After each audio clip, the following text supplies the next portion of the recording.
Saving your first 10,000 isn't easy, but it will change your life. Before 10,000, you are always on the back foot, but afterwards, you will be in a completely different place making easy money.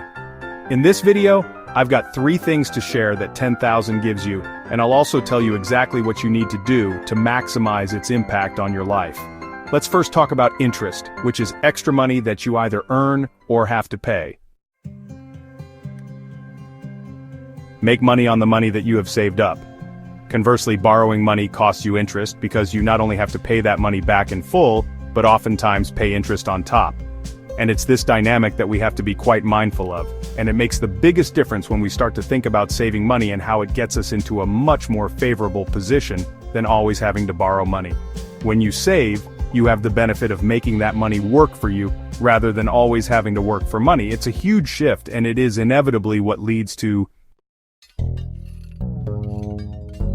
building wealth over time.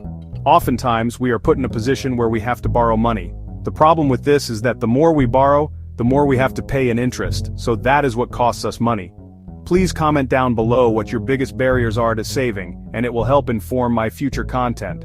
To explain this concept more fully, I've categorized the different places in which we could make interest or have to pay interest. And you can see these are categorized either through saving and making money, which are the green bars, or borrowing and then having to pay additional money, which is the red bar. And I think it's useful to quantify these numbers because then you can start to strategically decide where you want to have your wealth sit. It's useful to know that if you put your money in a high-interest savings account, you can probably get 5% back, and that is a very low-risk form of building wealth. The other really exciting thing that you can do when you start to save money is to invest in the stock market. I am not a financial advisor, but what I personally do is, I like to invest my money in globally diversified funds such as the FTSE All-World All-Cap. I've included, as usual, the links down below for my recommended investment platforms. But please, do your own research, and what you feel comfortable with is what you should do. Over the short term, of course, investments can go down in value, so you need to make sure that you split your savings between different categories. And shortly in this video, I'm going to tell you exactly what I would suggest or what I have personally done with my first 10,000 pounds. However, we also need to assess the flip side, the places where we are borrowing money and what we are paying in interest for those different categories. So first of all, we have your mortgage. Generally, the interest on this is lower than other categories, and at the moment we can see interest rates at about 5% on mortgages. It gets worse when you look at personal loans, which are charging around 10%, and really shows why you would ideally want to avoid these types of loans if at all possible. Finally, there is the credit card debt, which is knocking the door on about 20% interest. And out of the easy options that I have listed that will give you passive returns, 20%, it's easy to see, is way higher. So it would always be a first move that I would recommend, trying to get rid of your credit card debt while building up an emergency fund. It's also important to note that these are ballpark figures and they will vary and change over time, but these are just the most likely numbers that you will find today, as of me recording this video. So, circling back to the things that $10,000 gives you, the number one thing, or the very first thing on my list, is peace of mind from knowing you can pay for emergencies or those future upcoming costs.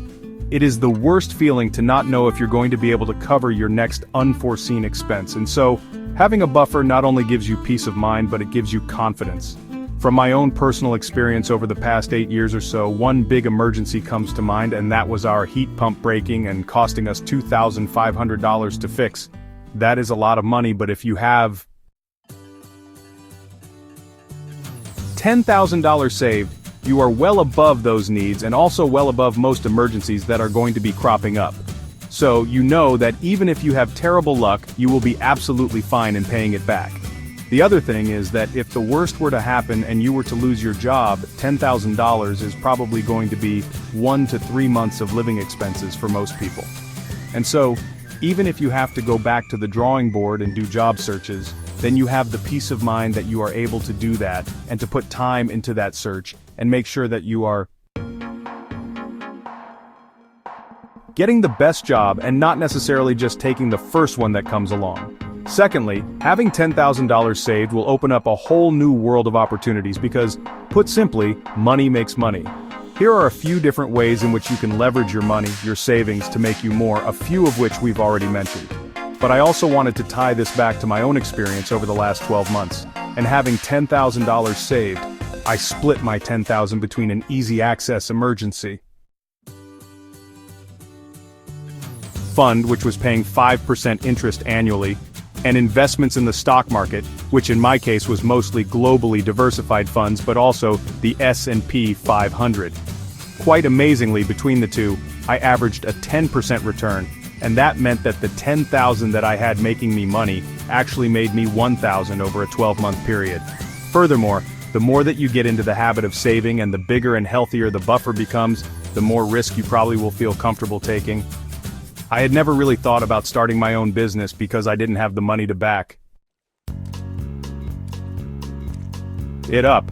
However, over the years, being able to save has eventually liberated me from my full-time job so that I can focus on starting a business. And while we don't know that that's going to return us anything, there's no guarantee. I have a very strong faith that it will.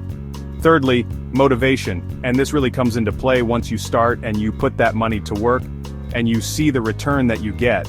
And I also find it very useful to break this down more granularly as well, because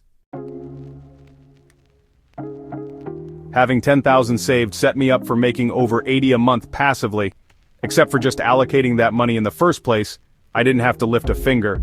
I didn't have to work for that additional income, it just happened. And essentially this is building my wealth, and it will continue to do so over the long run so long as I keep having money saved. If we look at it on a weekly basis as well, it's almost 20 a week.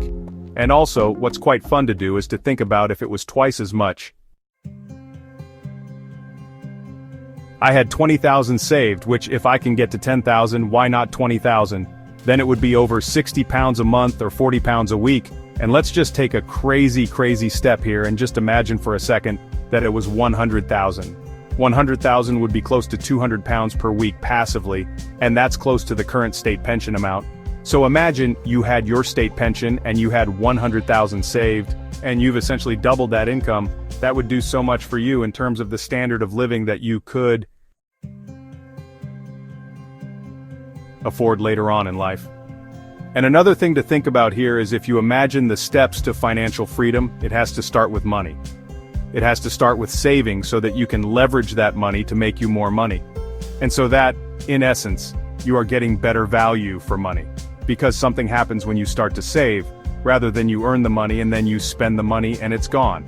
You can earn the money and then you can start to leverage the money and it will make you more money back. And also, not only that, but over time, compounding